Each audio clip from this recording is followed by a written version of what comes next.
Between the two of them, the inside of Coates, Parker gets too heavily involved. And that's Whitehead and Coates.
Welcome, one and all, to the third round, third round of the GT500 Championship, powered by VRRC. You join us for Twin Ring Motegi, or actually, as it's known on the mod, it's Tochigi GP. But it is Twin Ring, and it's going to be a bit of a special round, I think, as well. Not many drivers know much about the circuit.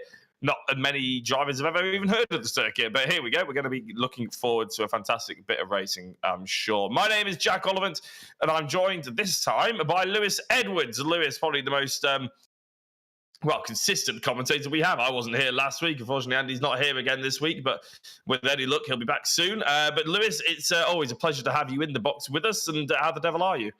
Yeah, the lucky dip has given the results of me and you this week, so that'll be a pleasant surprise for the viewers. Andy is unfortunately away today, so I'm super subbing in again. But yeah, happy to be back. Really enjoyed last week, and I think this week's going to be mega because, as you alluded to, I'm not even sure anybody knew this track before trying to learn it this week.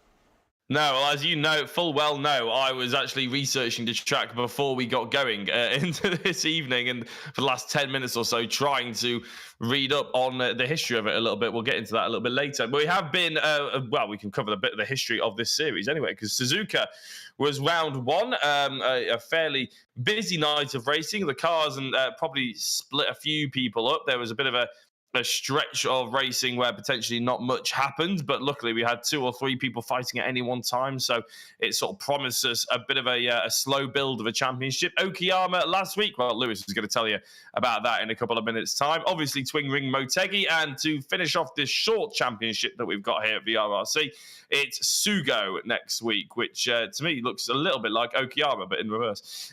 So it's going to be an exciting one, hopefully. That one, another track, Lewis, where I'd say not many people really know what's going to go on.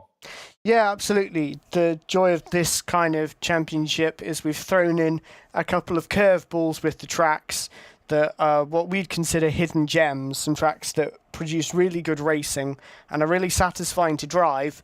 But if you ask the general population of sim racers, have they ever heard of it? Most of them won't have a clue. No, they absolutely won't. And I will be here next week for Sugo. I'll be doing some research before I jump into that one as well. I have actually covered stuff around Motegi before, but it was a long time ago on iRacing, so I'm not going to be able to recall any fun facts from when I learned that one. But anyway, we move on. We can have a look at what happened last week, I believe. Yes, last round's results. And as I wasn't here, Lewis, and you were, I feel like it's only appropriate that maybe you take us through this one. Yeah, it'd be a bit harsh to put you on the spot and tell you to tell everybody about a race you weren't here for. Yeah, as always, nothing Andy hasn't done before in the commentary world. Yeah, it was Odin Mizuria that had the outright raw pace across the 2 races, and that did result in the most amount of points for him. He pretty much just ran away with it in the first race. He just got pole position, got off the line well and drove away, left all of the battles and action behind him, well into his rearview mirror.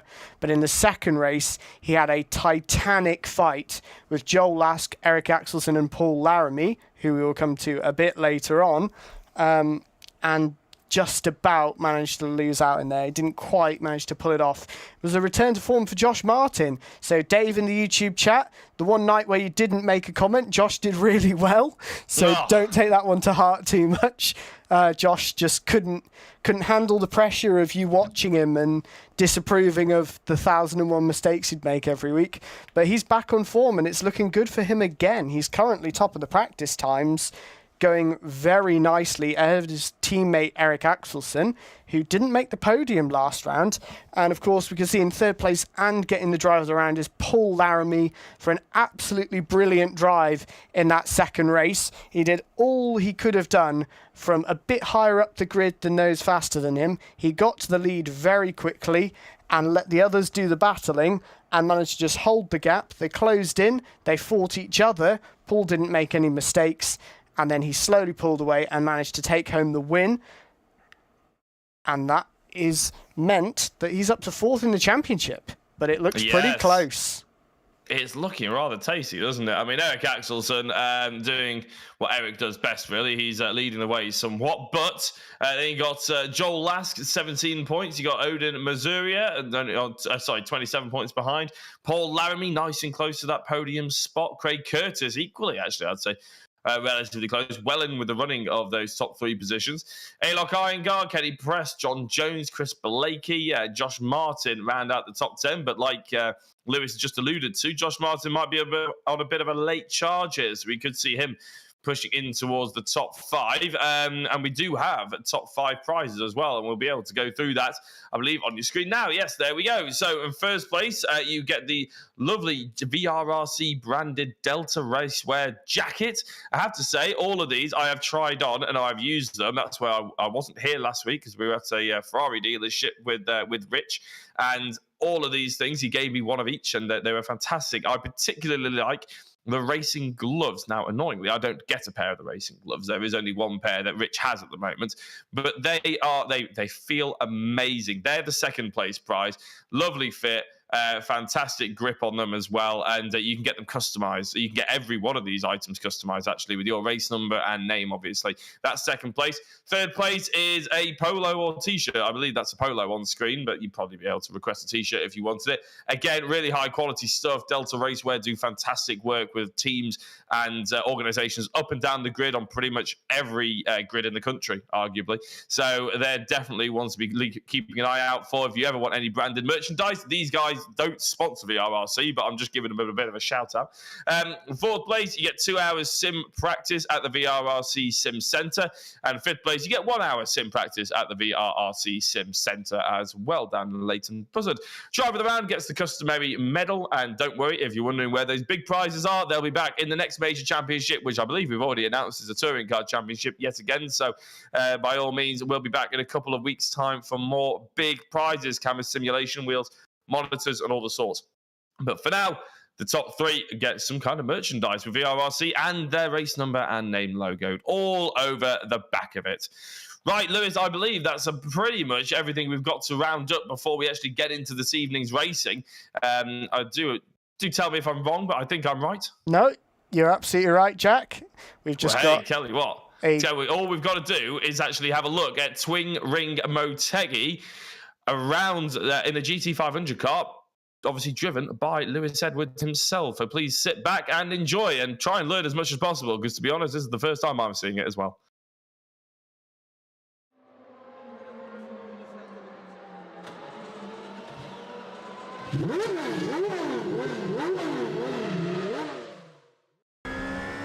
Hello and welcome to Twin Ring Motegi. We are here for the third round of the GT500 Championship, heading now towards turn 1 and 2. We're going to go down the gears. We want to miss this first apex so that we can hook up the second apex nicely. Not using too much of that exit curb. That is the theme around here, as they tend to bottom out the car a bit too much, which will cost you speed and momentum. Turns 3 and 4 are very similar, but you want to take an earlier apex as the second part of the corner is completely flat out. Again, avoiding this exit curb on the right hand side there. Drifting over to the left hand side now for turn 5. Tricky little corner this, almost a hairpin down into second gear. Again, important to get yourself a good exit, as we've got a fairly quick section here. Going through 130R now. This is not Suzuka, it is Motegi. They just share the same corner name through there. Through 7 and 8, you just want to balance the car nicely through here and just keep the momentum up. Might not feel so nice to drive, but as long as you've got speed, then it's no problem. Into V corner, which is exactly what you want to do with the corner. You want to V it off nicely to get a good exit. Again, not using too much of that exit curb. So we head up towards hairpin now.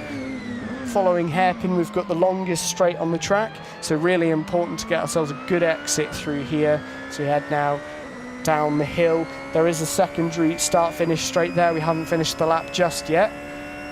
Heading now into 90-degree corner because it is exactly 90 degrees as we power through the exit nicely, not using too much curb on the exit there.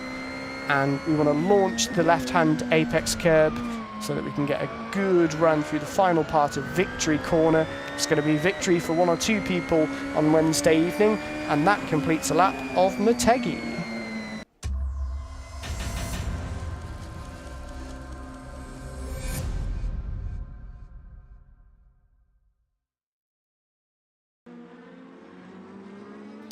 If ever there was a project to symbolise dogged determination against huge odds, then Twin Ring Motegi would be it. That is the first line of the circuit overview of the website that I was using to research this fantastic circuit.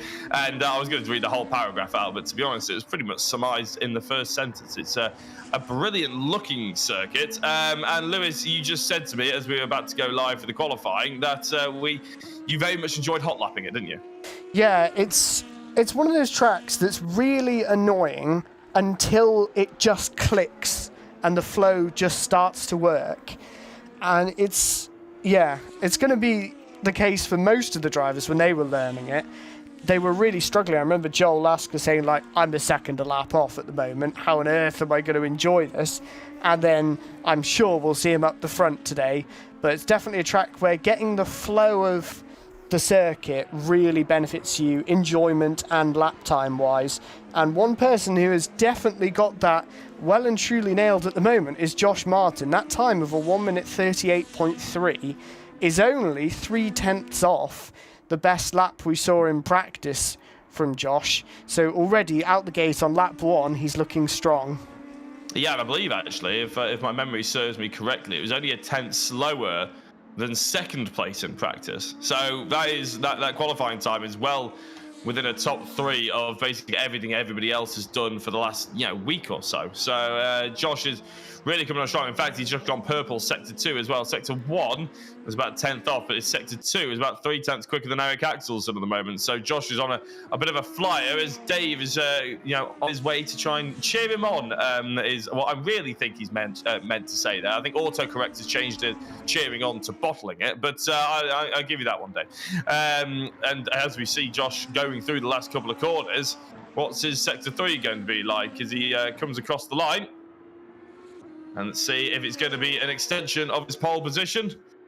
39.3. No, he was only a couple of hundredths off it, though, wasn't he? Not quite an improvement on that one. Or, in fact, it may have been illegal. There's 4 sectors. Now, that one threw me off there, Lewis. That's a very technical circuit, isn't it? Quite a long one, though. Yeah, I was actually going to mention that when you next threw to me, that it's actually got 4 sectors, which is quite peculiar for a racetrack, but not really when you know that it's mainly used for bike racing. I'm not sure why, but in MotoGP they tend to use 4 sectors instead of 3, which is used for most motorsports, but, fair enough. It means you can split up the track into more different intervals, so you can kind of draw conclusions on who's quick where a bit easier. So might help us out.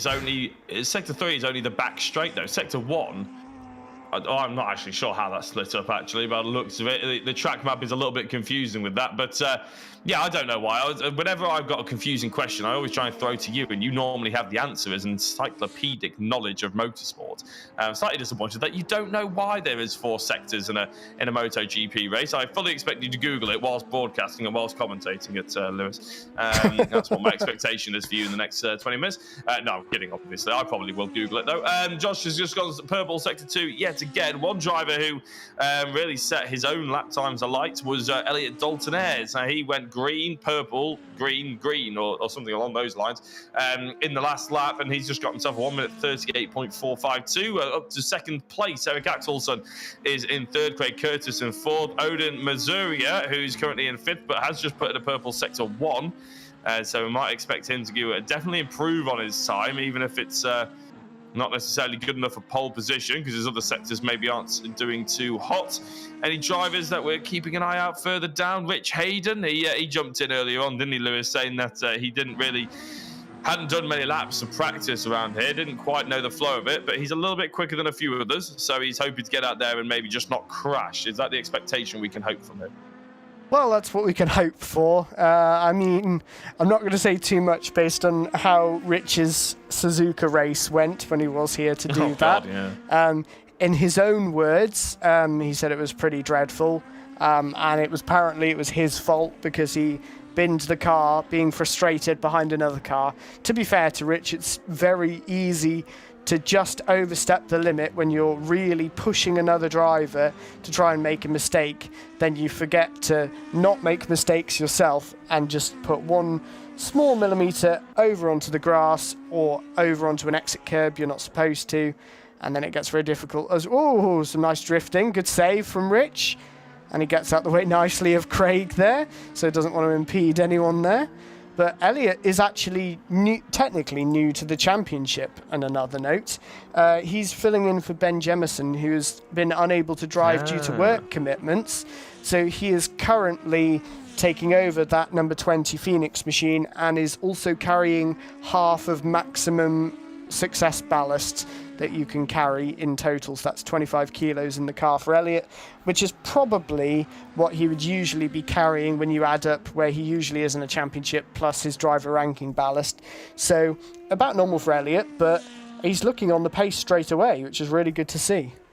Well, he was quite handy in the GT500 cars we had a couple of seasons ago, wasn't he, Elliot? So fully expecting him to be quite quick off the mark here, and well, he clearly shown that because he's in second place. Nobody seems to be out there and improving too much. Chris Blakey, he's improved in sector 1 and 3. Elliot has set a sector 1 purple, but as Chris Blakey comes across the line, no improvements in terms of track grid position for him. Josh Martin's just gone purple in sector 1. Well, Dave, you might know a little bit more about his commitment issues than we do. Well, he seems to be committed in that sector 1 anyway, because he's just going quicker and quicker. And there he is, Josh Martin with the glowing headset. I wonder what that is, but it looks pretty cool. Anyway, a picture of concentration right now as he tries to head into sector 2. Now look at that, 2/10 up in sector 1. That is very, very quick indeed. Sector 2, maybe not quite as hot, and going off the circuit like that is not going to be an improvement, is it, Lewis? And he's definitely not very happy with how he's just done that. No, he must be watching the broadcast, realised, oh, they're watching us, right, I need to throw it off the road for the content now. Josh, I can only assume so. Yeah, Josh seems to be cursed in terms of he makes a mistake and we always pick up on it. It seems to be he can never escape having all of his minor little issues broadcast to everyone. But at the moment, he's still sitting on provisional pole position, so I don't think he'll be too unimpressed about that little mistake. In all fairness, we do quite often catch his amazing overtakes or something, don't we, as well? We see his worst moments, but we also do try and capture his best, where he's overtaking two cars around the outside of the Nürburgring or diving people left, right, and centre. So as we see him wind up for another attempt, he's got 4.5 minutes to try and improve on his time, but no one else seems to have been able to get particularly close to his time yet. So I don't really know if he needs to push it that hard, but I'm sure that, again, he's looking at a picture of concentration now. He's certainly going to be pushing that. Well, what do they call it in the game, actually? Hit the car that he's driving right now. It's not a... It's called the Moyoda. Not a Supra, is it? It's a Moyoda, that's it. Yeah, I was going to say it's not technically allowed to be called the Supra or the Toyota, is it? It's a Moyoda. There we go. So he has just gone purple sector 1 again, pretty much equaling the time that he's set in that last lap before he chucked it off. Odin Masuria, though, keep an eye out for him. Green sector 2, purple sector 3, and is sector 1. Ooh, it is a bit further down, 0.3 of a second slower than Josh Martin's. But Odin Masuria about to finish his lap now. We'll keep an eye on what he's actually got on the locker, and he's currently in 5th place. Will he jump up the order, Odin? There we go. He's up to 3rd place. Pretty good time from him, just ahead of Eric Axelsson and behind Elliot Dalton-Ayres. How is his sector 2 looking compared to Josh Martin? Wow, Josh Martin's not particularly brilliant in terms of his own high standards, but still a 10th quicker than Odin Masuria, so it's not a slow lap that you currently ride on board with. Diving down on the brakes here, it's hard to get that car stopped. Lewis has readily informed me in that exit curb, Lewis. Difficult one to get ready as they line up towards the last couple of corners. Misses that left-hand side that you absolutely smashed the track limits. Josh Martin gets it all crossed up. I think was a little bit too eager going into those last two apexes. Shakes his head and doesn't go quicker. 0.2 off. Yeah, you could see on the Delta on his dash, he was 2.5 tenths up when we jumped on board with him to start with. He was a little bit cautious where he had that moment on the previous lap, which lost him about a tenth, and then he was still on for about a tenth improvement going into the final corner, but he just overcooked it on the entry to the left-hander, which put him offline for that final right-hander, and then he had to try and mount the curb to keep his momentum up, and it just meant that it pushed him slightly too wide. But again, still on provisional pole position, so we'll see how he goes on. We can see 2 green sectors from Odin Masuria down in 3rd place, so I wonder if now that Josh has failed to improve, we'll see Odin looking for an improvement. That's the sort of line you're looking for through that final corner, and we'll see what this is like for Odin. He set 2 green sectors and a orange 3rd sector, and that puts him up to provisional pole position with a 0.0. Wow. Yeah, no, that's as quick as Josh went in practice, wasn't it? I mean, it's only just a 0.0 by a thousandth of a second, but that 4th sector was really very impressive. His first 2, maybe not quite as quick as what we know Josh can do, but Josh needs to put the lap fully together, doesn't he? That final sector really hurting him now, and although they're on the front row together, and Josh will want that number 1 next to his name and all those points that come with it, because he hasn't had a particularly good championship so far, as we alluded to earlier. Where else down the grid are we looking? Well, Andy Carroll's just gone green in sector 1. Paul Laramie a green in sector 3. Not many greens flying about the place. Eric maybe going a touch quicker. Josh finishing up that lap, not particularly going brilliantly. Elliot Daltonairs' ping is at a scary number right now, 780. You want it between 10 and 15, or the lowest possible, basically. 10, 15, 20-ish would be good. Odin Missouri's is at 8. That's the lowest I've ever seen, actually, I think, on a VRRC sim.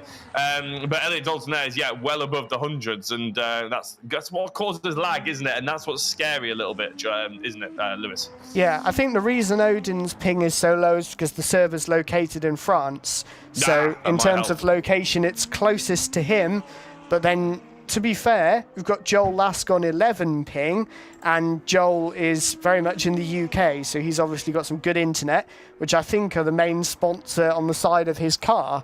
So Joel is repping his own internet connection, I think. Well, I mean, it could be worse. I mean, that's probably a good way to get decent internet connection, isn't it? Stick it on the side of your car. Yeah, they're not going to be throttling his connection anytime soon. Now he's running them as a sponsor.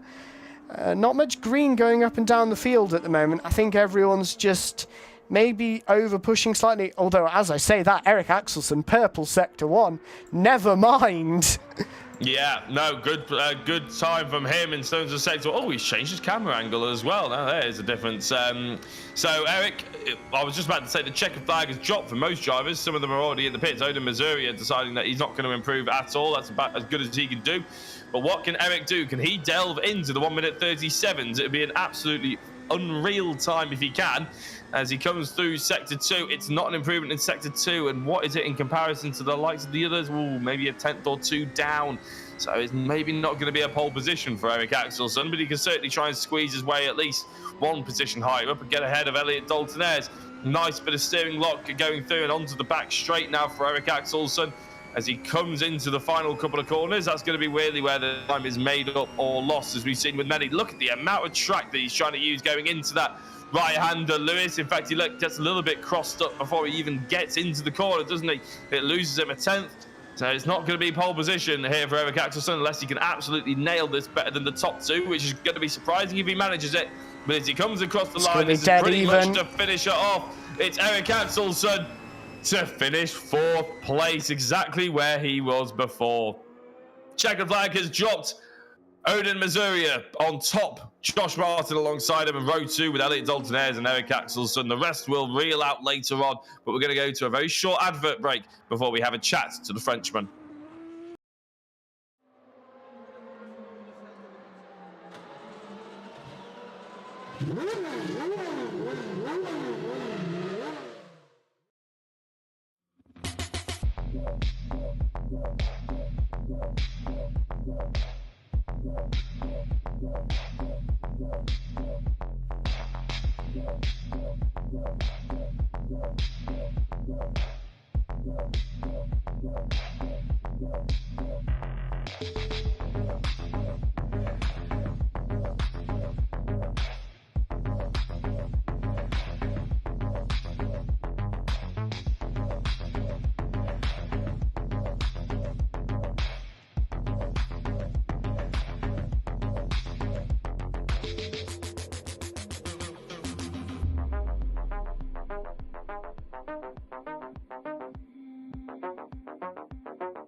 As the clock clicks down to race 1 and lights out, we have an interview with our pole position driver. Now, Odin Mazuria joins me in the commentary box. Odin, we had a bit of a chat in, round 1 of Suzuka. Obviously, you had many chats with Andy last week. But here at Twin Ring Motegi, it might be a little bit harder, I hear, than what you had it last week.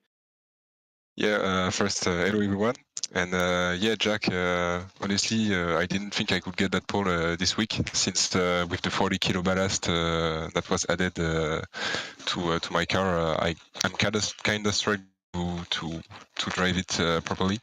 But yeah, really a bit astonished by this pole, since Josh and so many other drivers had a good pace in the practice session. But yeah, pretty. Oh, well, I don't know if we just very briefly lost Odin or whether he just stopped talking. I'm not really sure. But either way, you do have Josh Martin to start alongside you. You've also got Elliot Daltonez and Eric Axelson. Now, I don't believe you'll have raced against Elliot Daltonez. He is a good driver, especially in GT cars. Is that something that excites you to race against many new people? Yeah, of course. Elliot, it's the first time since I'm racing with him, so it will be interesting to see how we can battle on track and yeah, fight for positions. And yeah, of course, it's always interesting and exciting to meet new people to race with. Are you starting to get used to racing against the likes of Eric and Josh and people like that as well? You're sort of starting to know and where to put the car and potentially who needs a little bit more respect, or maybe you can push a little bit harder, who's going to keep it clean and X, Y, Z, or are you still trying to figure that one out here in the VRRC community? Well, honestly, with Eric, since we battled a lot at Okayama, I'm starting to understand his driving style. He's a really good defending guy, and yeah, it's pretty hard to battle with him, but it's always a lot of fun, and it's the only guy for now I know how he can drive, so I'm looking forward to see and battle with Joel, Josh, and Elliot. Championship-wise, you're currently sat in 3rd according to my screen anyway, and well, you've got 69 points. You've got about 30 to catch up to the likes of Eric Axelson. Obviously, you made a pretty good start on that last week. Is there something that's sort of in the back of your mind is thinking about the championship? We've only got the one more week after this, obviously. Yeah, honestly, I think it's gonna be difficult to come back with Eric. He's so far away in terms of points, so I think I'm gonna focus on keeping that 3rd place and maybe trying to get that 2nd place. But Joel is really good, so it's gonna be hard. And lastly, obviously, we're looking a little bit further on in terms of these championships now. Obviously, the VRRC, this is a short championship for us, the GT500. It's not a main championship. Have you had to think about whether the touring cars in a couple of weeks' time? That's obviously where a lot of these drivers that we really love it here, the good old touring cars. Is that something that you've sort of like joined in, you want to try and get involved with as well? Well, I was talking a bit with Rich a few days ago about the Touring Car Championship, and touring cars are not the type of cars that I like that much, especially front-driven ones. I saw that there is the BMW that is rear-driven, so I think it's pretty interesting, but I think I'm gonna stay for now on the GT Championships and see in the future what VRRC offers. Well, fantastic. The BMW does drive it very well, I have to say. I enjoy it a lot. But understandable either way, Odin. You look very rapid in a GT car, that's for sure. Congrats on the pole position, and we'll hopefully be having a chat with you a little later on. Thanks, Jack. So that was Odin Mazuria, and well, on pole position, as he said, he likes his GT championships, he likes his rear-wheel drives, and Lewis, you can pretty much tell why, can't you? Because he's absolutely rapid.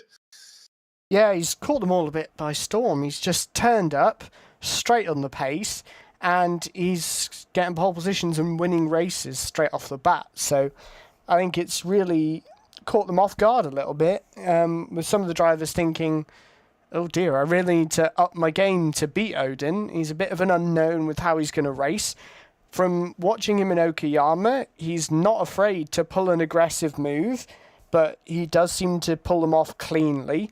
So yeah, it's going to be an interesting one to see how different drivers will approach it. Obviously, Josh Martin's got a bit of a resurgence of form. Elliot Daltonez is a complete unknown in this car, but we know what he can do from previous championships. We know Eric's quick in anything, so we've got all sorts to look forward to, I think.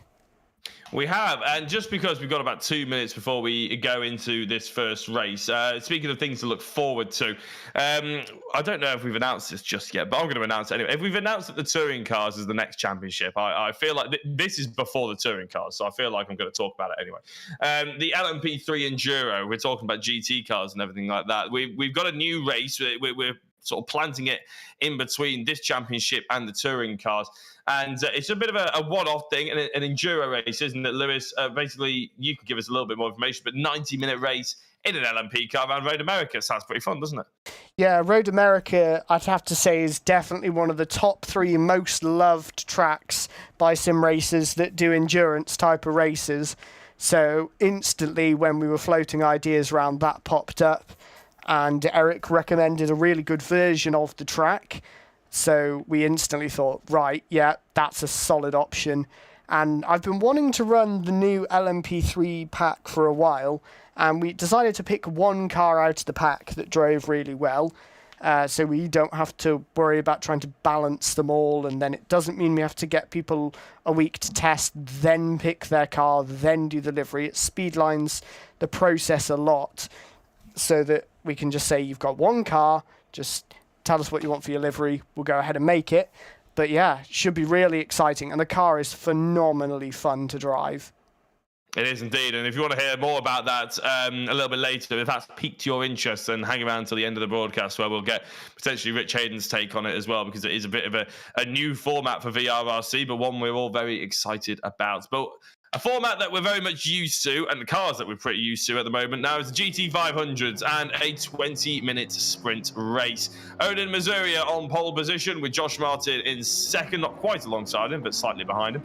Elliot Daltonez is in third, Eric Axelson in fourth, and rounding out the top 10 is Craig Curtis, Paul Laramie, Joel Lask, Chris Blakey, Rich Hayden, and Andy Cowell, with John Jones, Stuart Vickers 11th and 12th. Will Odin have it all his own way? Will it be a lights the flag victory? Well, if Josh Martin has anything to say, and Dave in the YouTube chat, hopefully not, I imagine. We want to see some spice. We want to see some action. We're about to see it all unfold, that's for sure. As Odin Missouri gets a decent start away, it heads down to the first corner. Josh Martin looking in from that perspective up the inside, but a little bit too far back. He has Elliot Daltonez to contend with, and so does Eric Axelson.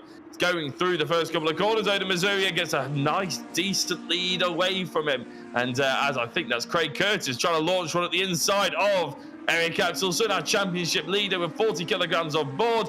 Eric gets muscled out of it. Joel Lask flies up the inside as well, and Eric's had a bit of a mare on the first couple of corners. Yeah, he just got shuffled back by that move from Craig, as we're seeing some fighting up front. I think Josh might have launched a move there, but overcooked it slightly. Josh said he didn't mind not getting pole position because he didn't want to start on the left-hand side of the grid just before lights went out. So didn't quite manage to launch a move into turn 1, but he obviously is still fully confident. And I said to Rich, just try not to crash and do okay. He's 13 seconds off the back of Kenny Press at the moment. So it's going to be a recovery drive from Rich, I think, but there's going to be mistakes aplenty throughout this race. But at the moment, Odin's managed to get the car off the line and has got himself a little bit of breathing room, but I wouldn't count out a Josh Martin lunge at some point. No, especially if the slipstream is as strong as they suggested when we asked about it at Suzuka. Going down into the braking zone there, though, nobody really got any kind of advantage, did they, from any kind of slipstream? So maybe it's going to be not that big a deal as you go through the final couple of corners. I imagine this is where a lot of time and mistakes are going to be made. Odin's wide. Lewis. Oh, he has. In fact, as I was saying that, yeah, you're right. Odin Missouri has gone wide, loses the race lead, loses the podium positions potentially, as well as Craig Curtis fires one at the inside into turn number 1, And I think that's going to be a change for third place. It's yes, up again. It is Craig Curtis, and he's gone wide once more. Joel Last gets through. Eric Axelson, our championship leader, gets through. That's the driver that everybody is hoping to beat and score points on. This is absolute mare first lap.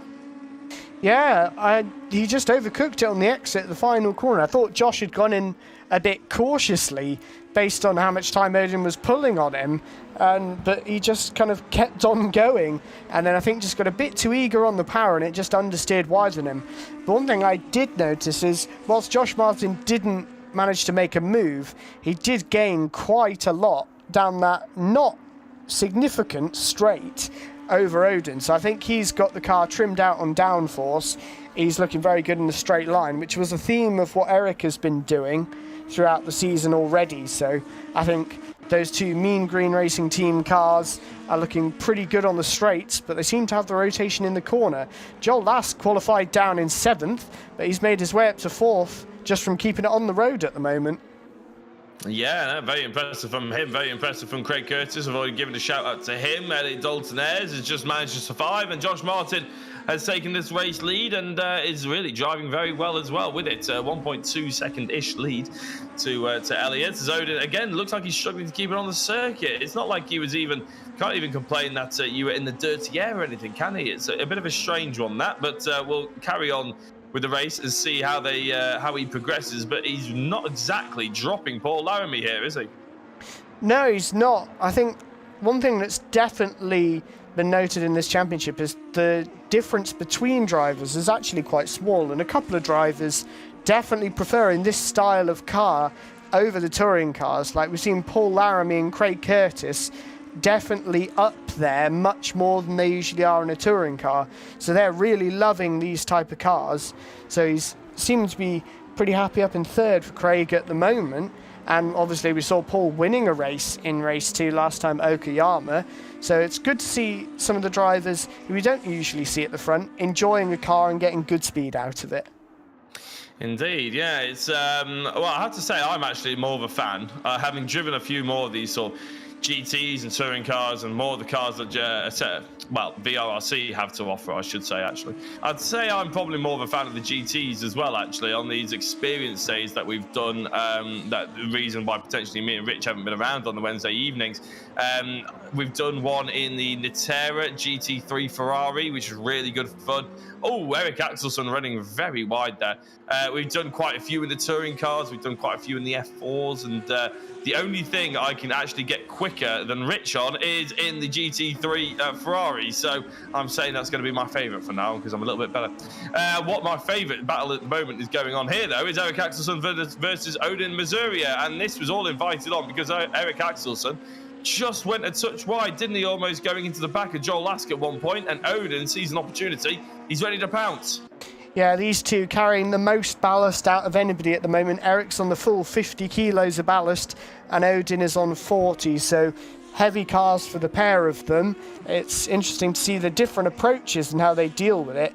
Eric, definitely, you could see on that qualifying lap where we were on board with him, he was really cranking the lock on to throw the car into the corner. And if we go to the Zoom chat, we can see him hacksawing away at the wheel to try and get that rotation in the car with that extra weight.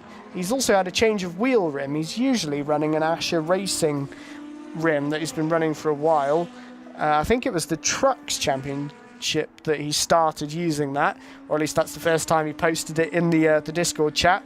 But he's gone back to what looks like a Turn Racing 320 wheel. Don't know if that's a turn button box to accompany it or an Asher one. I know he's got both of them because we've chatted about it in the past, but maybe that new wheel is bringing on a little bit more speed and definitely a different driving style to what we saw in Okayama. Oh yeah, that's the button box I was thinking of. Yeah, when I saw that, I instantly thought, yeah, that's that button box. Yeah, no, of course. Yeah, I will say that his driving style is actually, yeah, slightly different. We do tend to see and take care of the wheels a little bit, almost, well, this isn't really a compliment at the moment, but Checo Perez style, don't we, where he's actually very good on the smooth on the tyres, and he likes to take care of them, and he can make them go a long time, and he can sort of, it means he doesn't drop off the pace and everything. but he seems to be working now his front tyres very aggressively, trying to get the rear rotated almost, and basically scrubbing an awful lot of heat through the tyres. So it's interesting to see him change it up. Considering we're in a GT car, you'd think the smoother the better compared to the touring cars, Lewis, wouldn't you? Because driving style-wise, short wheelbase, you'd think you'd be a little bit more aggressive on the touring cars in comparison to these GTs. Yeah, he's aggressive on that exit curb there as well. Yeah, you'd expect in most kind of GT cars, you do, as you say, want to be really smooth and really gentle with the cars. But in these, I think with the extra weight, he's kind of got to set it where you have to really throw the car at the corners to try and get the car to rotate nicely. Because with that extra 50 kilos, he's obviously got to try and make up the difference in his driving ability to try and offset the deficit of that extra weight compared to his rivals. So he's obviously been trying different approaches with what you can do with car setup in the semi-fixed setup. There are some parameters you can change to alter the behavior of the car, and then obviously with driving style as well. So he's definitely been going through the ideas to try and drag some pace out of this car. It seems on one lap he's pretty much there or thereabouts, but I think in race 1 in Okayama, he definitely just struggled for the raw pace in the race compared to the others, and that's where he felt the weight a bit more. Well, for Odin Mazuria's interview, he said, you know, how do you like racing against some of the other drivers and everything? And he said that Eric was definitely a driver he enjoyed racing against. And well, although he probably didn't expect to be racing against him for 5th position, at least they sort of know and are learning each other bit by bit. And it is fascinating to see them sort of dice it out between themselves. And then obviously you got Joel Lask, who's just ahead of them. I don't think has the ultimate pace in comparison to these two, but certainly is doing a good enough job to keep it going. We see a car parked on the left-hand side there, and Stuart Vickers saying that his screen went black just before the race, and now he's stuck in the pit, which is why, unfortunately, we didn't see Stuart Vickers take to the start-finish line. That's why we only have 12 drivers in the race. John Jones is currently at the back of the pack. Rich Hayden has managed to catch up and overtake him at least.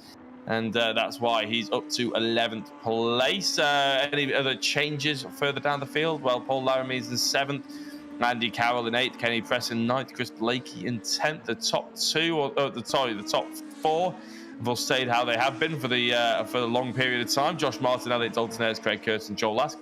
Not seeing, this is a sort of a theme of what we've seen in the GT500 Championship, isn't it, Lewis? That we're not seeing touring car levels of overtakes, are we? I suppose that is to be expected. Yeah, I think it's very similar to the GTV3 Championship, which we ran not so long ago, where all the overtakes were a bit more tactical and meaningful, whereas in touring cars, you can just sort of send it up the inside into any corner you feel like. Oh, that was nervy for Joel there. Where's Joel Lask going? Yeah. That's going to put Eric right on the back of him now. He's going to have a good run, but I don't think he's quite close enough for a lunge into turn 1. It's not actually that big of a braking zone in these. They've got so much downforce. In most normal GT cars, you'd definitely be trying to overtake there, but these cars, they just carry so much corner speed, so you don't need to be on the brakes for all that long. But it looks like these three are concertinaing up again in almost reverse order from Okayama. It was Joel that was concertinaing on the two behind him now, who were in front of him in Okayama. So we're going to see a three-way battle resume itself again very shortly, I think. Yeah, well, that's what we're hoping for, isn't it? That's what we've all come here for. A little bit of close racing action. Obviously, there's a reverse grid race to come. Can be hit and miss, can't it? It can be either fantastic or it can be completely chaotic. Or, well, some people might say that is fantastic from a neutral perspective, but a lot of people in the YouTube chat aren't necessarily those neutral perspectives. They want to see their drivers doing particularly well. Is Eric putting in his takeaway order with his right hand off the wheel? Yeah, well, he might well be, actually, to be fair. He's driving it very well, though, Eric Axel's son. And so I'm slightly asking this with trepidation here, Lewis. So give us a bit of a rundown of what makes these cars different to the likes of standard GT3 cars, because we know the GT500 is supposed to be relating to the amount of horsepower it has, but they actually break that rule nowadays. Very quickly, or until these guys actually start fighting, what sort of some of the key differences that we might see in comparison to, say, the GTV3 Championship we had a couple of weeks ago? So the GTV3 Championship was based on the GTE category of real-life car, which is sadly dying out at the moment. It's going to be switched over to GT3, so we ran it at the perfect time. But in terms of comparison to that, these cars weigh quite a bit less, they've got more horsepower, and they've got a huge amount more downforce. That's the simple three differences. Car, really, aren't they? Yeah, more car. That's the right way of explaining it. Oh, Eric's going wide there. Yeah, he's taking more grass than he needs to in his more car there, isn't he? Unfortunately, the lean green racing machine is getting a little bit greener on those tyres, and he's struggling behind Joel Lask here, isn't he? Every time he gets up to the back of him, he's not quite quick enough to make the move, but he needs to here. What a save! Very wide, and he goes very sideways onto the grass. Odin Mazuria goes back through, and Eric Axelsson, well, we said his tyres were green. They're going to be red hot now, and Craig Curtis is gone. Craig Curtis from third position has off the circuit. Joel Lask is now up to third. Odin Mazuria basically goes from 6th to 4th. Wow. Well, a fair amount just happened all at once there. Yeah. They were catching us off guard. We were just casually explaining about the cars, and then bam, loads of action all at once. But yeah, all that's meant that Joel Lask is now on the podium after not really having the pace for even the top 5. So just staying on the track and staying out of trouble is doing the bits for him at the moment.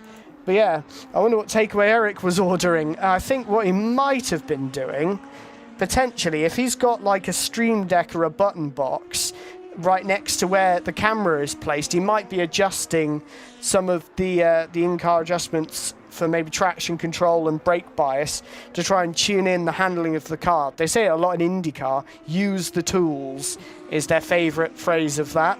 But it looks like Eric might have been using the onboard adjustments that you can make in car to try and get the handling of the car to be a bit better so he can catch up to the two in front now.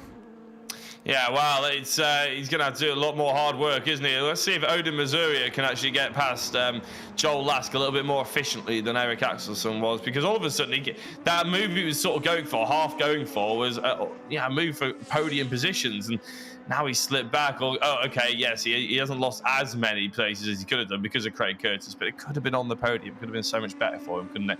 But we've seen a very un-Eric Axelsson-like performance here, I would say. A little bit wide, a little bit sloppy, and too many snaps of the steering wheel as well. Maybe that aggressive driving style he's trying to adopt is not necessarily his sort of natural ability, shall we say. Is not where he wants to the way he wants to drive it, and maybe going back to a little bit smoother, even with these heavier setups, might be just a little bit safer. Josh Martin, by the way, is quick, and he's leading the race, so no shock there.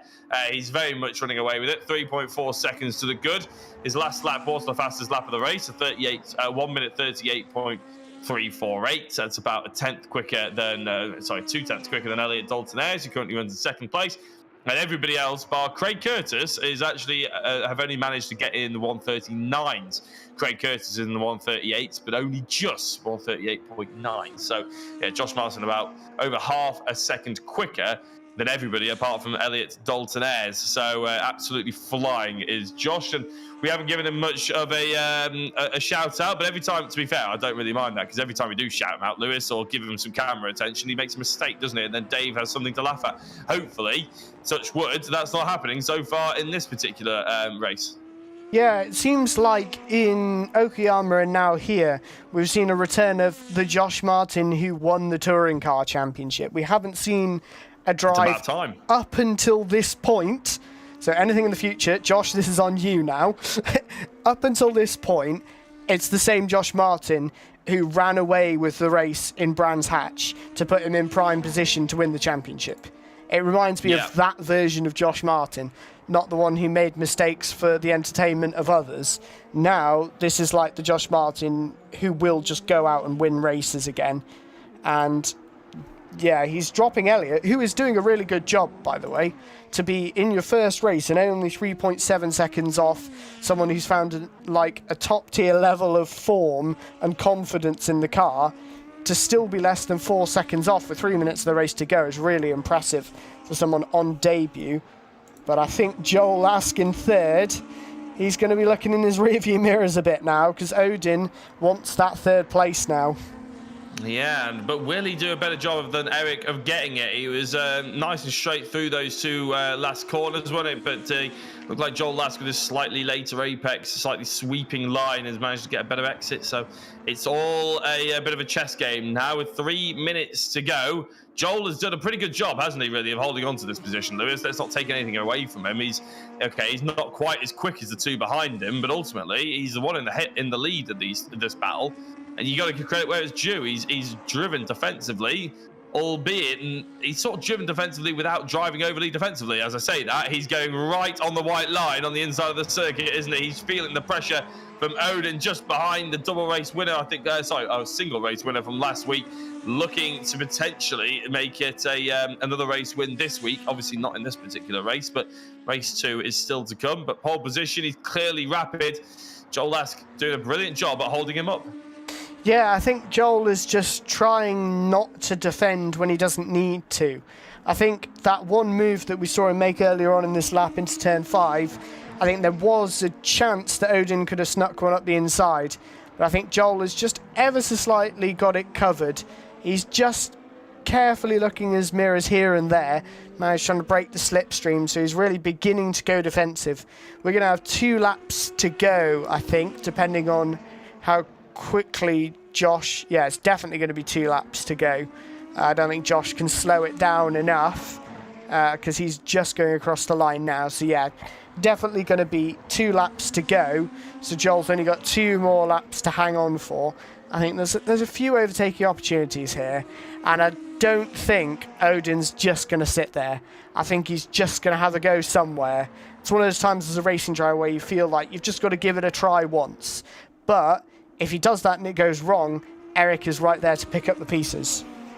Yeah, he is, and I think Eric will be very, very keen to see how this one plays out, won't he? Because he had his chance, now he's going to have to try and, as you say, pick up the pieces. And he goes wide again, Eric, and he's keen to stay on the back of Odin. To be fair, that one didn't hurt him too much, I don't think. It's the next couple of corners where it all went a bit Pete Tong for him, didn't it?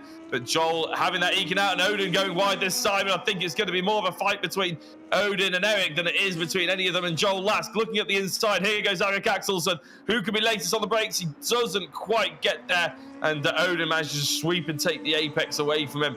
45 seconds to go, 1.5 laps left going into the the hairpin before the big long straight they're about to.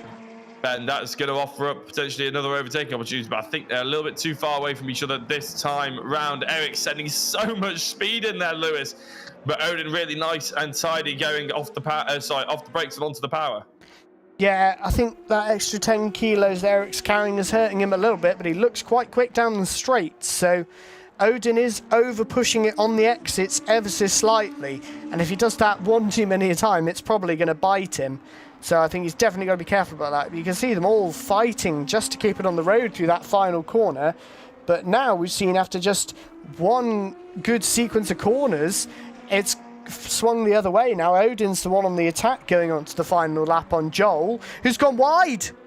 Yeah, he has gone wide. I thought Eric had as well. But through the second corner, Odin Masuria goes through into 3rd place, side by side with Joel Lask. He's not going to give this one up without a fight because he's on the inside himself. Odin having to be held out to dry. It's a double apex to the left-hand side. Here comes, no, he doesn't, Eric Axelsson.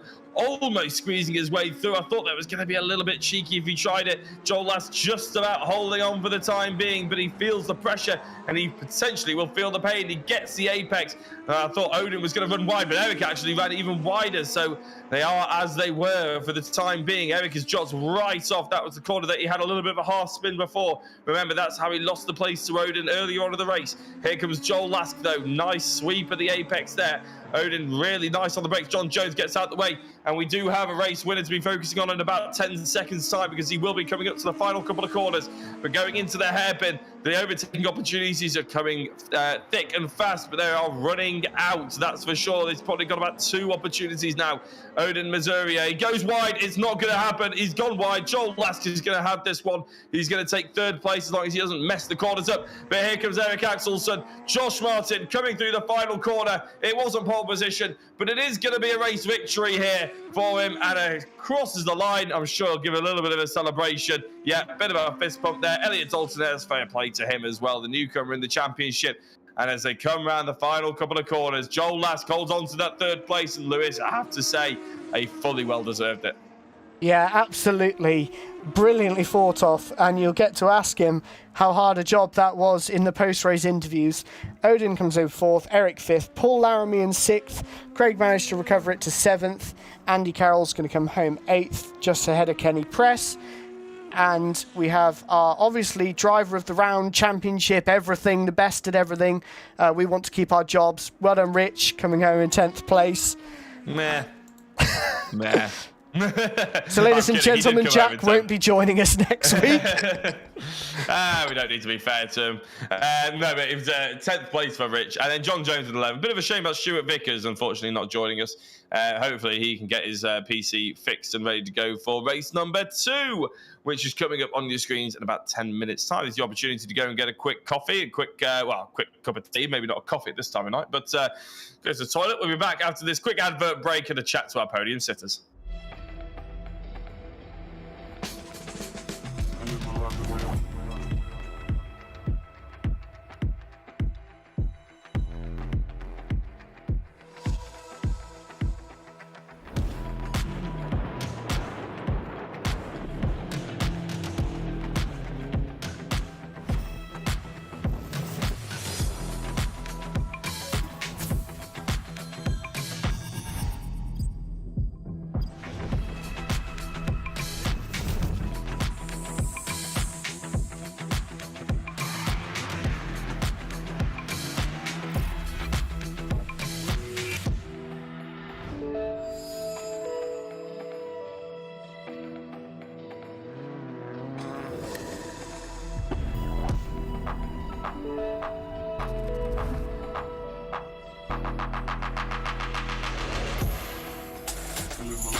We have 3 podium sitters. Very happy podium sitters, I imagine, as well. And right at the tippy top is Josh Martin. Josh, it wasn't quite pole position for you. You were there or thereabouts for the entirety of qualifying. Didn't quite get it over the line, but my goodness, that race 1, you did everything right, didn't you? How was it from your perspective?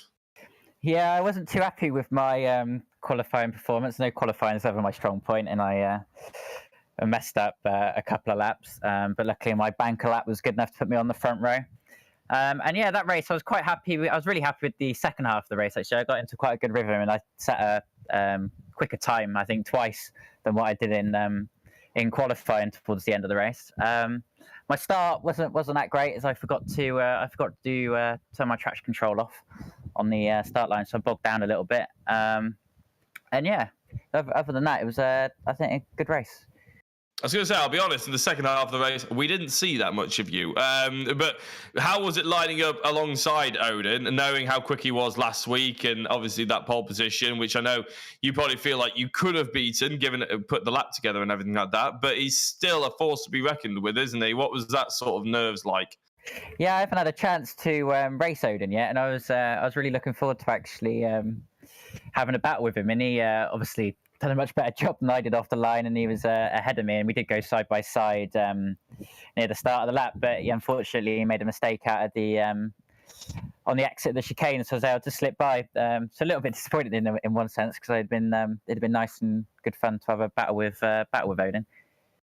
Well, you're likely to have a battle with everyone in this race too, aren't we? Because realistically, we've got a reverse grid and there's a handful of overtaking opportunities, but with no one having really raced this circuit very much at all, is it a bit of improvisation that you're going to need here? Yeah, as I just saw the notification from Lewis, I didn't bottle that race, so I imagine the bottle's coming up in race 2. No, don't let them get in your head, Josh. I've got all faith in you, even if Lewis and Dave don't. I'm here for you.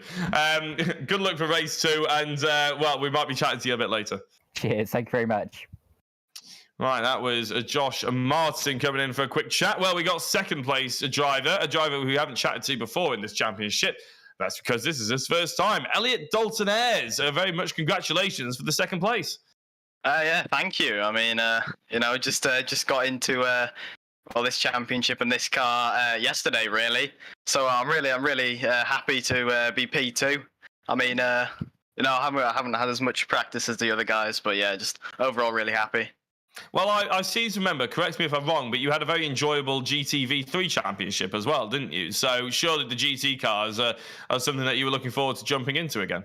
I really enjoyed that, especially at Istanbul with the double win.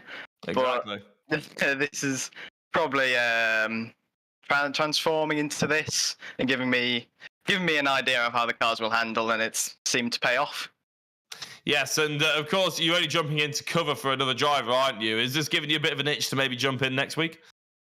I'm actually doing next week as well, because Ben's, I think he's still work commitment, so I'll be here again next week. All right, super sub coming in then, and really mixing it with the front lot as well. Is it quite fun to sort of race on these tracks that you've never done before as well? Yeah, I know. I mean, like, I love all British tracks because I just know them like off by heart. But it is also quite fun to learn a new track.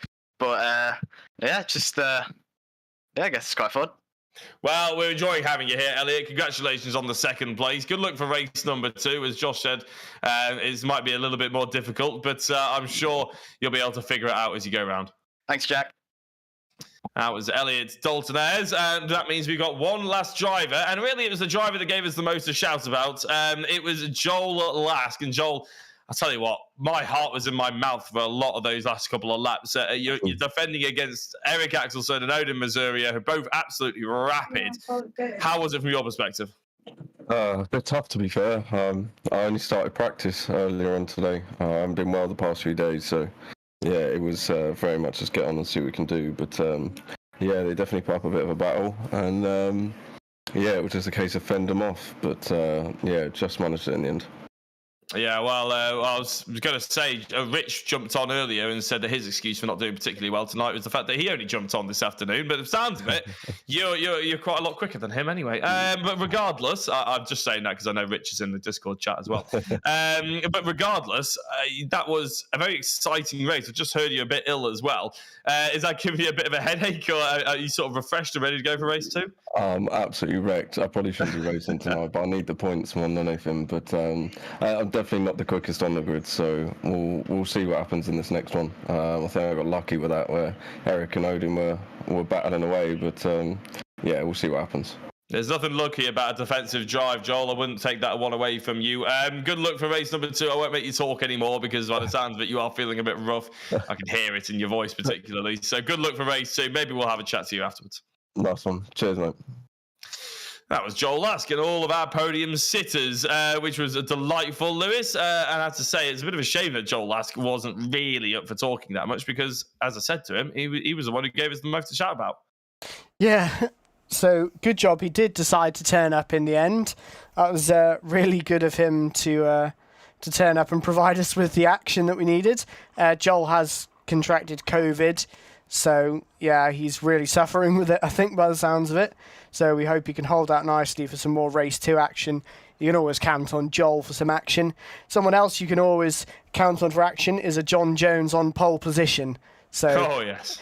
Be prepared for defence of the century, apart from the one that happened last week, and the week before that, and the week before that. Every week it's like defence of the century from John. So I'm sure we're bound to see some action right from the get-go.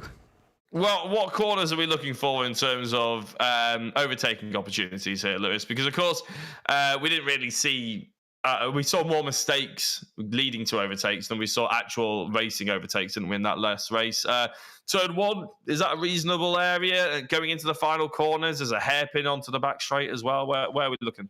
I think turn 1 and 2, which is really just the long right-hander, and turns 3 and 4, there's potential.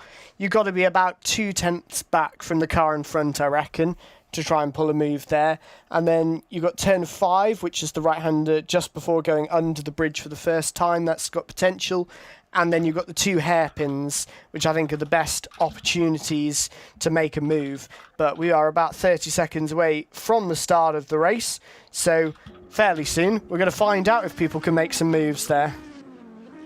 Yeah, no, I'm looking forward to it, actually. As you said, John Jones on pole position, Rich Hayden alongside him in second place, Kenny Preston, Andy Carroll third and fourth, and you've got Craig Curtis, who did look very quick, actually, in race 1. We didn't really sort of say much about him once he spun off, but Craig Curtis is certainly a driver to be looking out on. He's starting just in that top 5. Eric Axelson and the lights are 7th and backwards, Paul Laramie in 6th. But the lights are coming on, the engine notes are rising. That means one thing here at Twin Ring Motegi. It's race number 2, and it's a full reverse grid as well. John Jones gets a decent start. Rich Hayden gets a half-decent start. Who was that really not very getting off the line very well? Was that Stuart Vickers potentially? Oh, Paul Laramie goes for a spin. And the driver towards the rear end of the field as well. Who is that? Drama has ensued. Craig Curtis is off the road, Rich Hayden's off the road, and Paul Laramie. All 3 of them not having the best start at all. One of them, obviously, was on the front row. Odin Missouri has got himself into 3rd place already. And Elliot Dalton is in 4th. Joel Lask is in 5th. Eric Axelson in 6th. So how on earth Odin Missouri got all the way through, I'll never know. Virtual safety car, though, has come out. Yeah, that was rather chaotic. I think something happened with Paul Laramie, which is where I think that kind of chaos all ensued, because you could see him sliding across the track to the inside trying to avoid cars, but unfortunately he just collected some people further up in the pack. So I think that was Rich Hayden and potentially the cars around him in the order at the moment, so maybe Craig Curtis, Paul Laramie, Paul, and then Kenny. I think they all just came together, got a bit stuck with Paul just having nowhere to go. Don't know whether Paul was hit or whether he was the cause of that himself. That'll be something to review in the race debrief, but that's all done and dusted. I had a feeling there was going to be a safety car when I saw all those cars out together. So yeah, what it's meant is that Elliot, Joel, Odin and Josh and Eric and all that group have bumped themselves up from 3rd down into 7th. So we've still got those 4 cars together ready for a cracking battle on the restart, but it is still John Jones that leads, so I think he's going to make it very, very difficult. He and Andy Carroll had a very interesting battle at Suzuka and very differing views on a little incident that occurred there. So I think there's a little bit of a rivalry between those two. So I think especially against Andy, John is going to defend particularly hard, but we are going to be getting underway shortly as we're coming down the back straight now. And then it's just going under the bridge in the final couple of corners, and then we'll get ourselves back underway whenever John wants to put his foot down and lead them away. Tell you what, I would love to know, this would be an absolute useless statistic to track, but I'd love to know how many laps the drivers have led under safety car, because I reckon John Jones is right up there, because he tends to qualify in pole position for race 2, and then there tends to be a safety car at the beginning of race 2, and John Jones, I reckon he's got a lot of practice getting these race restarts going, and he's going particularly slowly here, making everyone wait as they go through the final corner. And when is he actually going to put the foot down? I think he has just about now. If he hasn't, he's going to be caught out, hasn't he? As he comes across the line, I think he's going to be caught out anyway, because Andy Carroll has got a decent start and has just managed to wedge his way up the inside. No, he hasn't. John Jones going defensive. Has he gone wide? No, he's just about managed to get the car stopped behind. We see Joel Lask swapping positions with Elliot Dalton Ayres. And I think Josh Martin and Eric Axelson swapping as well. But John Jones leads it. Andy Carroll's maybe going to have a problem going into T3 with that second place to his name. Yeah, he's gone wide, and through goes Odin Missouri. He wants a race win here. He's had a pole position. He wants a race win. Andy Carroll goes wide. That's going to let a whole heap of cars all the way through, and potentially a little bit of congestion behind him as well. Elliot Dalton Ayres up into 3rd. George Martin finds his way up the inside of Eric Axelson and Andy Carroll as they lead the way down under the bridge, under the oval that's built above this fantastic race circuit. It's providing us with so much drama. It's still John Jones. Then it's Odin Missouri. Elliot Dalton Ayres, where he finished. Sorry, not quite where he finished in race number 1. Joel Lask ahead, behind Odin this time, but still ahead of Eric Axelson. And he's going to be behind charging Josh Martin, potentially. No, not quite there, Lewis. Yeah, that's all getting very tasty at the moment as Josh is looking for it. But no, not quite close enough there. He's desperate for it. He is. I think Josh knows he's got the pace here. Yeah, John was deploying the Mugello restart tactic there, of just waiting until the very last possible moment, knowing that he could give away a toe down the big straight into turn 1. But at the moment, he's still in the lead, so that strategy worked out well for him, even though Andy Carroll appeared to get the jump on him. I think Andy overcooked it. Oh no, John's overcooked it. Oh, yeah, big time, hasn't he? He's gone wide, and I think Elliot Dalton-Ayres has taken the lead because Odin Missouri has fallen down the order as well, and I think because he was almost trying to follow John Jones, Elliot Dalton-Ayres, he was in the race lead, and Joel Lask has got into the... Oh, my days. We don't know how this one's going to go, but I think Joel Lask is out all the way around the outside, Lewis. Only you out of the two of us will know how hard that is, but that looked absolutely astonishing from himself. Josh Martin around the outside of T3 as well, and 4. No, that one's not going to quite come off. But Joel Lask leads this race, and after race 1, we know how much of a defence he can put up. Yeah, I think that's really good for Joel. He definitely is going to be wanting to get that track position, knowing he hasn't got the outright pace to catch up the cars behind. However, he did finish 7 seconds behind Elliot in race 1, so he's going to be a lot harder to keep behind than Eric and Odin, I think. But Josh is also on the charge as well. So I think we might see kind of what we saw in Okayama, where we see cars behind fighting each other, which is holding back themselves from charging in on the leader. So I think Joel, being on the opposite end of that in Okayama, is going to be praying that Josh starts to bother Elliot and start looking for moves. As he's gone a bit wide there. Is that going to open the door for Eric? It looks like it is. Yeah, no, Eric is the two teammates going side by side, but Eric not quite getting the draft on him. Elliot Dalton-Ayres not quite getting a move either. And, well, Eric and Odin, you can't separate them, can you? They always seem to find a way back at each other. Here's Rich Hayden fighting alongside Andy Carroll, who's had a bit of a mare as they take the brakes down into the tight right-hander. Just about managing to get the cars all sorted out. But, yeah, Andy Carroll, he's not had the race to remember, has he? One time, he was in a really nice position. Now all of a sudden, it's all gone Pete Tong. John Jones as well, not having the best time, even though he led for about 5 minutes. We'll say that about 3 minutes of them were under safety car. So it's not quite really representative, shall we say. But Joel Lask leads the way in the real grace, and Elliot Dalton-Ayres second place. Josh Martin in third, and here comes Elliot, really hunkered up to the rear wing of Joel. What can you do here now? Lewis, what are you expecting of Joel? Is he going to sort of crack into the pressure, start moving about the place, or is he confident in his own braking positions as well? Look, getting on that curve. The curve of death, as you were saying. Yeah, well, Joel managed it in race 1, so he can manage it again. The question is, will he crack under the pressure? Will he make a mistake defending? Or can he hold on like he already has done before? Having done that recently, that'll definitely give him a good confidence booster. But Elliot is really pushing him around the track at the moment. Interestingly, Josh Martin hasn't really been bothering these lead 2 all too much at the moment. So I don't know whether he's got damage or he's just biding his time. I think the tyres on these cars do drop off a fair bit, and they do overheat quite easily. So that may be something that is just playing on their mind at the moment. I know the dirty air is a little bit of an issue, but I think Josh is just playing it safe and keeping those tyre temps down while there's not really much of a chance to do anything, and just seeing if these two in front make a mistake. But I think they're going to have a bit of a battle here, because Elliot is right on the bumper of Joel now. Yeah, as you see Joel making a mistake, you've got to try and take advantage, haven't you? Because you can't be held up. Joel going defensive, keeping him on that wider line. Is there going to be a cutback, though, for Dalton-Ayres? No, the circuit is just a little bit too narrow on that second apex, isn't it, for him? And Joel survives to fight another day. Here goes Josh Martin. Again, around the outside, but he goes for the switchback. Is that a fake? No, he goes back under. A lot of movement. Eric Axelson probably slightly confused of where he's going, actually, there, Josh Martin. He tried the outside, he tried the inside, now he forces himself wide, and that's not going to be any good for him as he tries to keep on to the back of Elliot Dalton-Ayres, who can now look forward for maybe a two or three corners. But it's just proving, just like we saw Odin and Eric, that it's very difficult to get past a Joel Lask, the LB Motorsport driver. He's putting up an absolutely brilliant defense, even though he didn't sound like he could breathe very well. He's certainly, holding his breath for the next 11 minutes. Yeah, well, Joel has been racing Scott Bugner ever since childhood, so it's not surprising that he knows how to defend very well. As we know, Scott is one of our best overtakers for racecraft.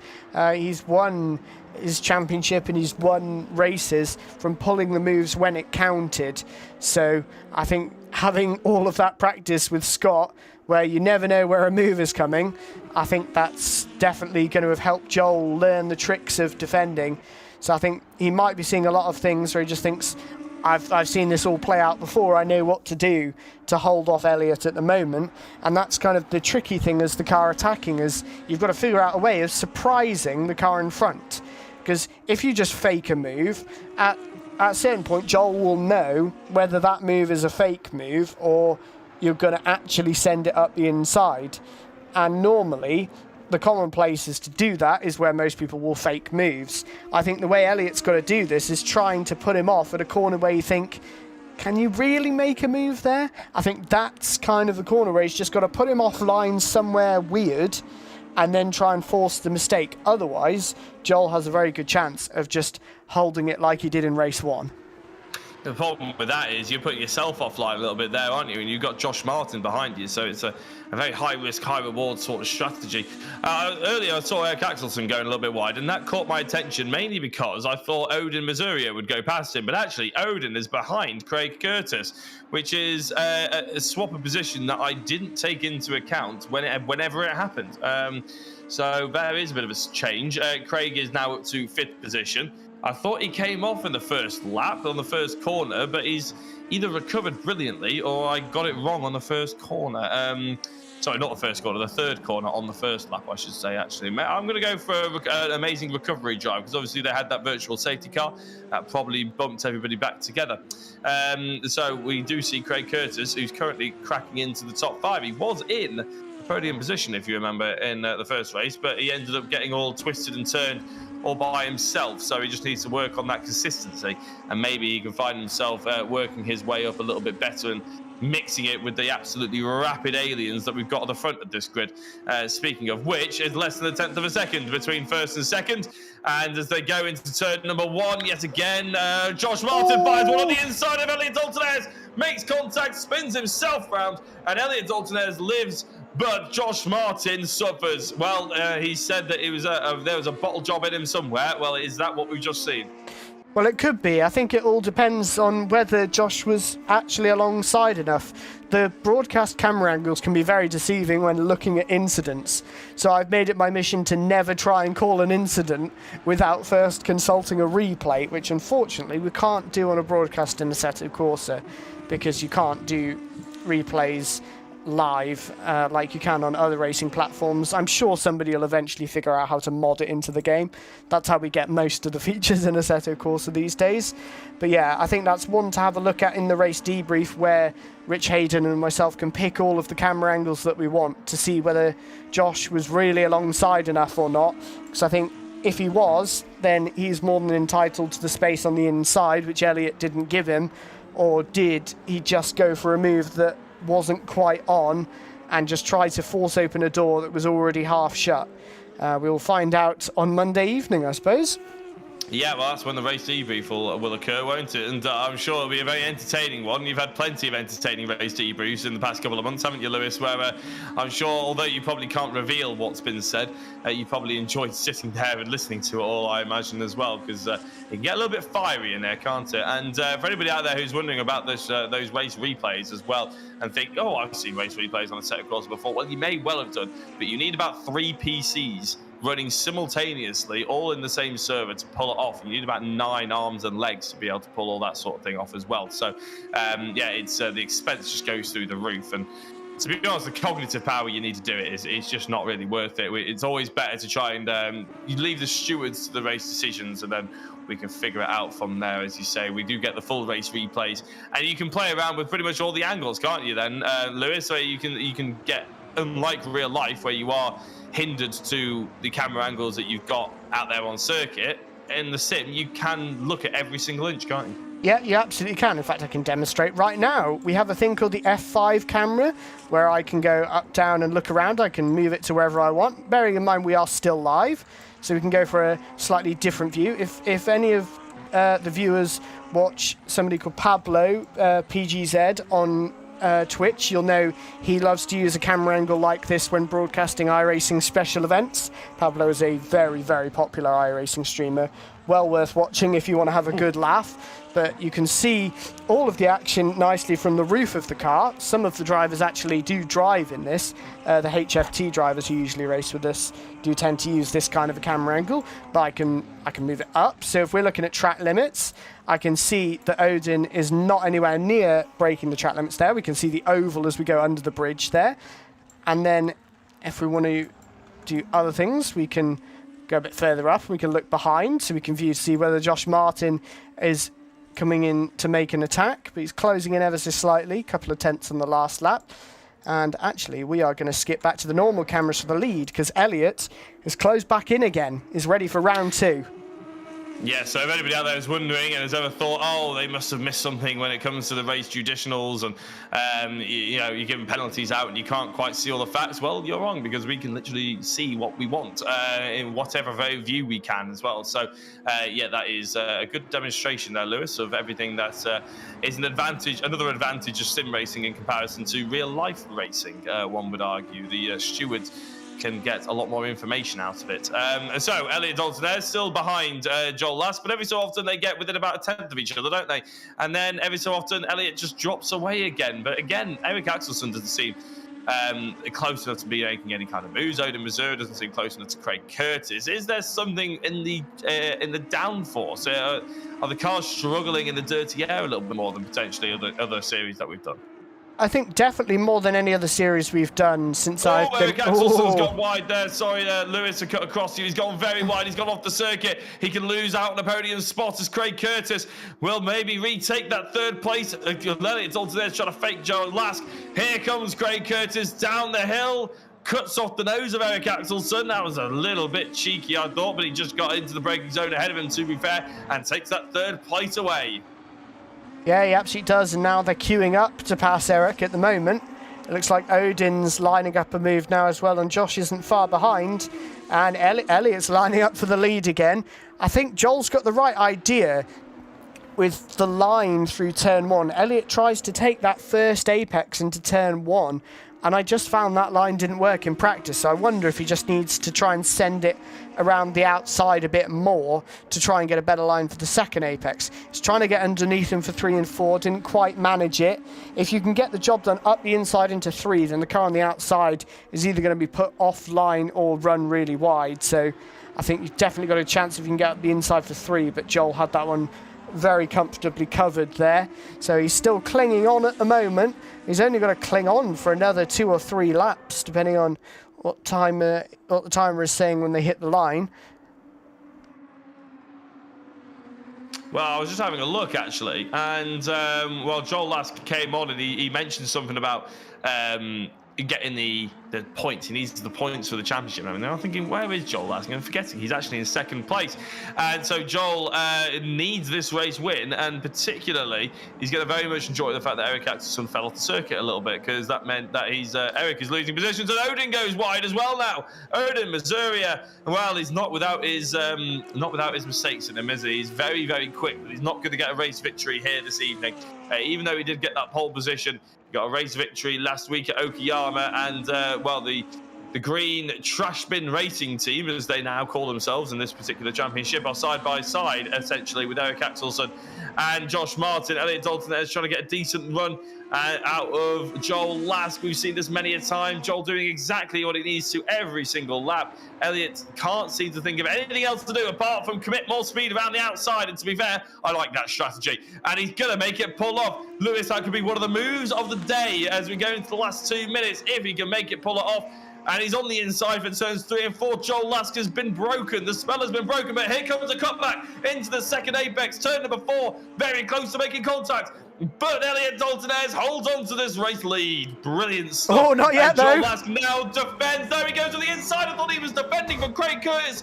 What a send. Craig Curtis can get this through. Elliott Dalton is getting bashed about. He's being bullied as Craig Curtis is up the inside. And a fantastic move, an opportunistic move. He sees the race win in his eyes, and he could potentially be taking it away from the hard-fighting Joel Lask. the charging Eric Axelson and Elliot Dalton-Ayres. And Josh Martin already wants a race winner here today. Craig Curtis leads them all. He does, and there's no, it's a race to win, because he was lower down on the safety car restart. He was ninth. Joel's gone wide. So Eric's up to P2 now. Oh, contact. Can he save it? Joel's just about saved it. How on earth did he not go round there?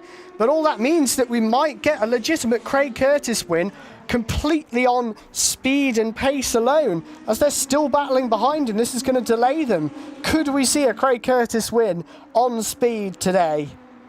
Well, I think it'd be a very popular victory, wouldn't it? And not to say that a victory for Elliot Dalton-Ayres or Eric Axelson, Joel Lask would be unpopular, but everybody likes to see a newcomer come to win the championship. Eric Axelson gets past Elliot Dalton-Ayres, and after that little bit of coming together, which I'm sure was completely not meant at all, no malicious intent there at all, missing the second apex, Axelson holds on to it.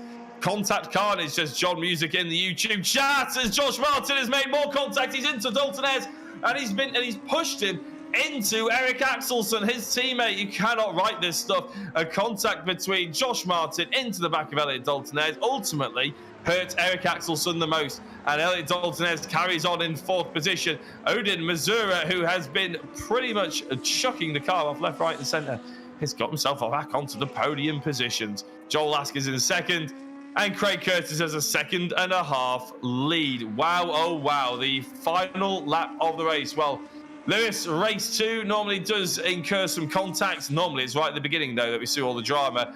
Right at the end here, it's been breathtaking stuff, put it that way. Yeah, it has. I think everybody was just getting a little bit impatient with not being able to make the moves they wanted to. Everybody all wanted to shuffle towards the front because they've seen how well Joel's been able to defend.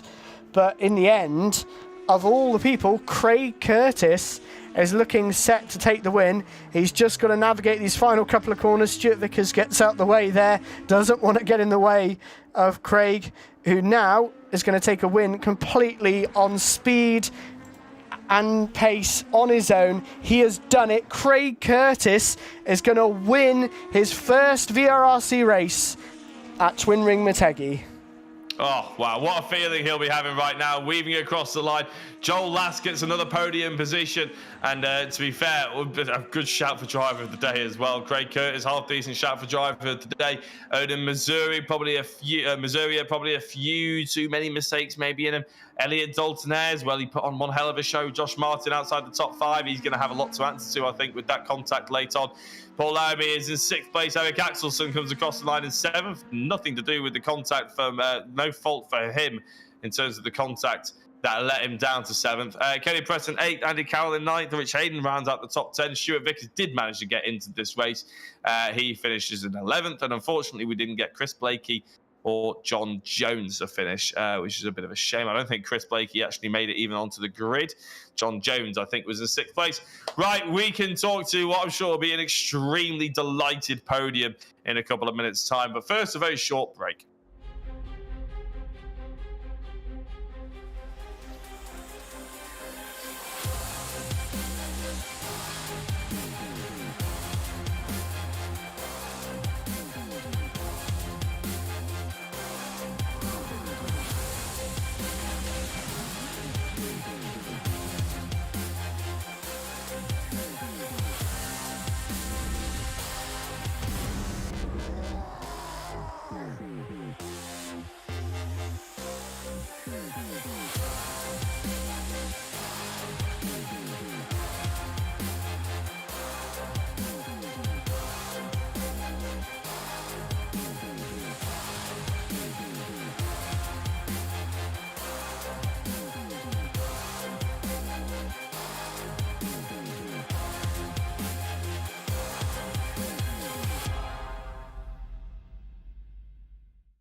Well, if everybody's managed to just about catch their breath after that race 2, it was sensational stuff. And one driver who I'm sure will be absolutely buzzing from it will be the top step of the podium, and that is Craig Curtis. Craig, a massive congratulations, a race victory here at VRRC. That must be very nice to hear. Yeah, really, really happy with that. Obviously, after turn one, I think I was down in P10, then the safety car, and yeah, just obviously I've learned now during the touring cars and also during the first few races we've had in this championship is you have to look to play the long game. And yeah, so really happy with that. I was gutted in race one where I missed the podium. I literally just hit the curb and spun it round, so I could have had a P3, but I'll take a win as my first podium anyway. I was going to say, I don't believe, I was going to guess this, I'll be honest, because Andy's the one who normally keeps all the stats.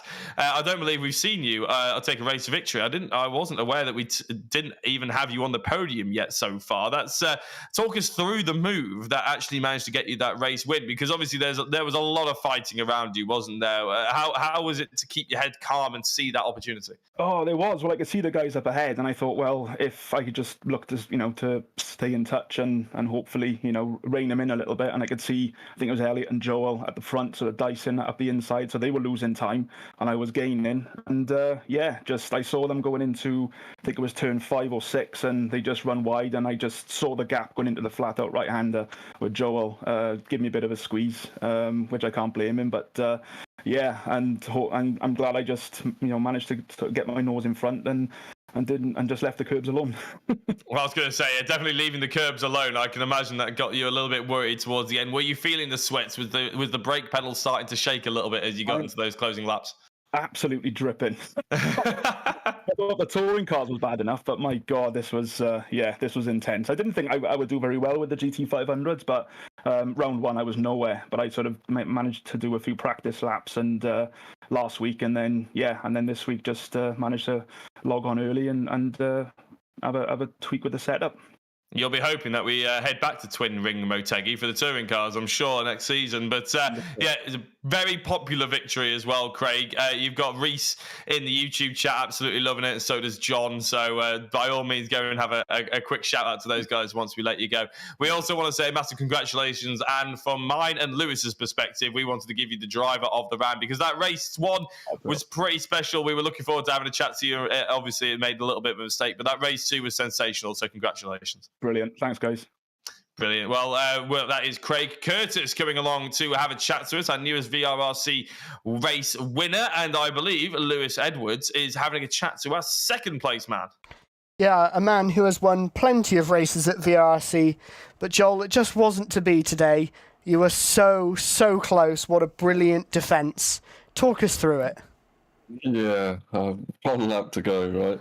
No, I was about 4 or 5 tenths off the pace. I have been all day, so I knew it was going to be a case of just white line it, and it was working quite well, to be honest. I was sort of holding off Elliot as much as I could, but he just managed to get a slightly better run out the last corner on that second to last lap, and then the carnage erupted. But yeah, it was a pretty tough gig, I'm not going to lie. Well, given how ill you're clearly sounding, would you be very happy to know you scored the second most amount of points out of everybody this evening, given how you're feeling?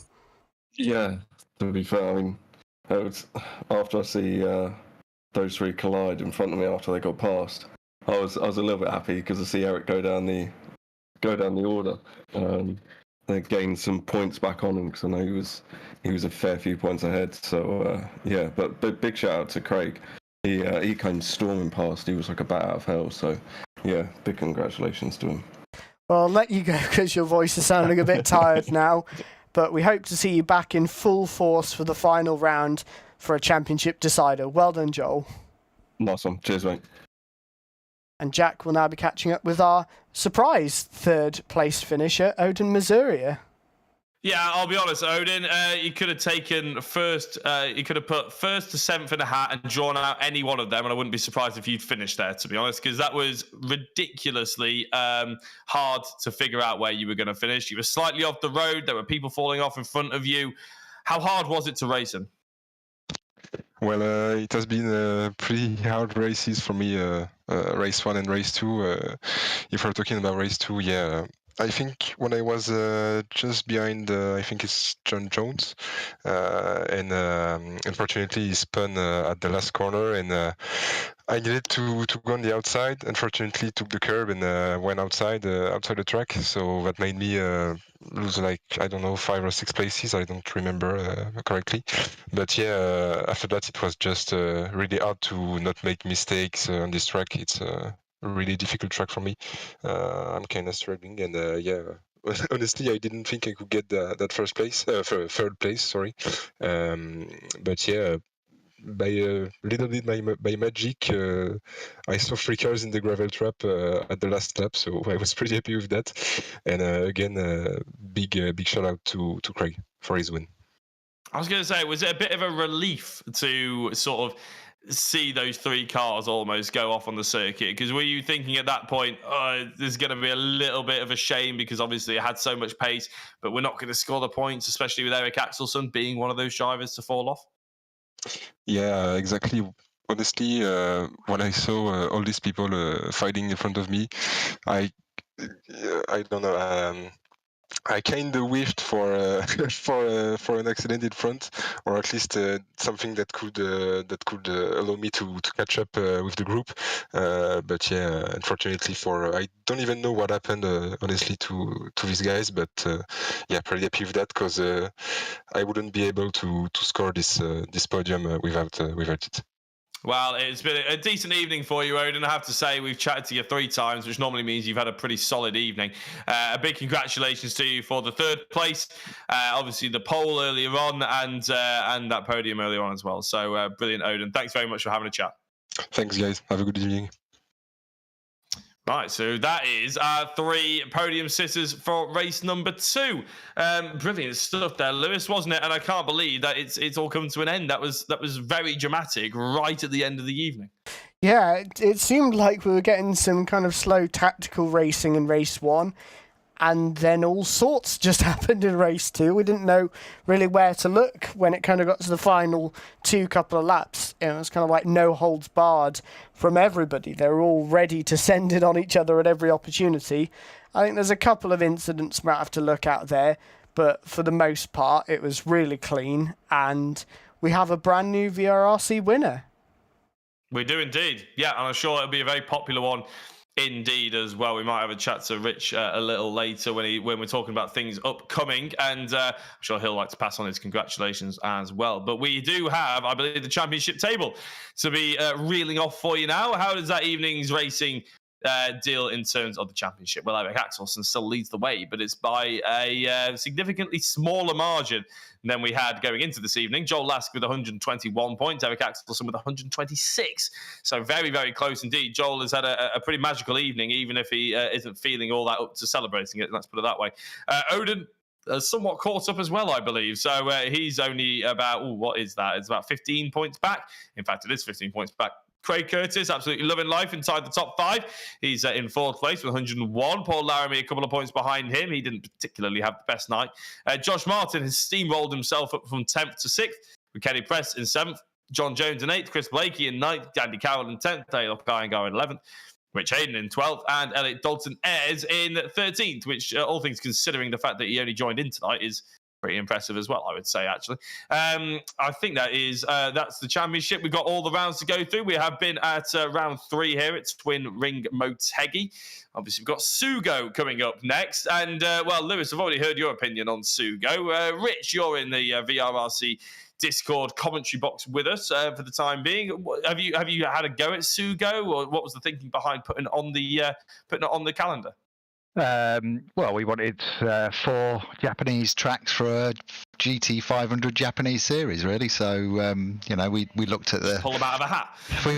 We looked at the best tracks available, and by consensus, Sugo and Motegi needed to be on there, as well as obviously Suzuka and Okayama. So, there you go. Well, looking forward to seeing how the drivers crack on with that a little later on. Now, I believe we do have some things to chat about in terms of the upcoming race series. Obviously, there's the touring cars coming up, and there's a few other bits and bobs flying around the place. I may well have already spoiled one of them, I'll be honest. I was chatting to them about it before race 1. But by all means, Rich, what's cracking? Okay, so we've got the next round. Next Wednesday night is the next round, the last round of GT500 at Sugo, which we've just mentioned. We've currently got our first time attack in a 4-round time attack going on, which is a Caterham Super 7 at Knock Hill, which is proving a bit of a challenge to people. Yeah, so it's going really well. We've got some decent times on the board already, and then that finishes next week, and then from then we go on to 3 other British tracks with 3 other British track day special cars, so looking forward to that. This coming Sunday evening at 8 p.m. UK, we've got the mini challenge car at remind me, Bikaniki, that's it, sorry, in Latvia, I remembered all of a sudden. So last week's race was fantastic. We had the BMW M135 coupe at Red Bull Ring, and it was fantastic. We had a lot of drivers in there, and everybody had a great time. So looking forward to that this Sunday night as well. 2nd of August, so Wednesday, when GT500's finished, we have a break, a week off, and then we come back with a one-off 90-minute LMP3 race at Road America. So really looking forward to that. It's our first 90-minute race.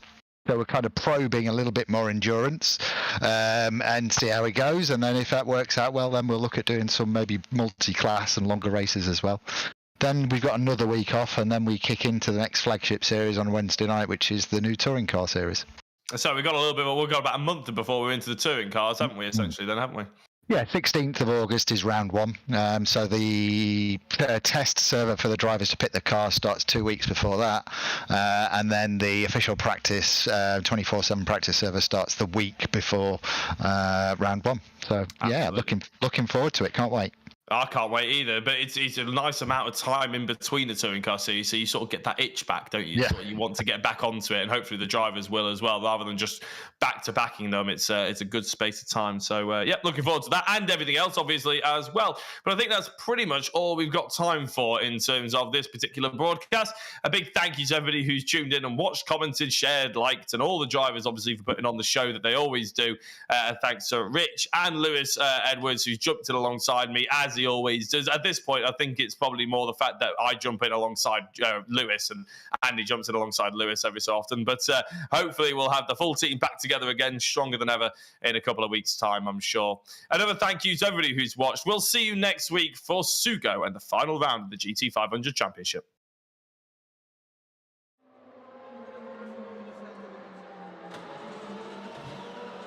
Woo!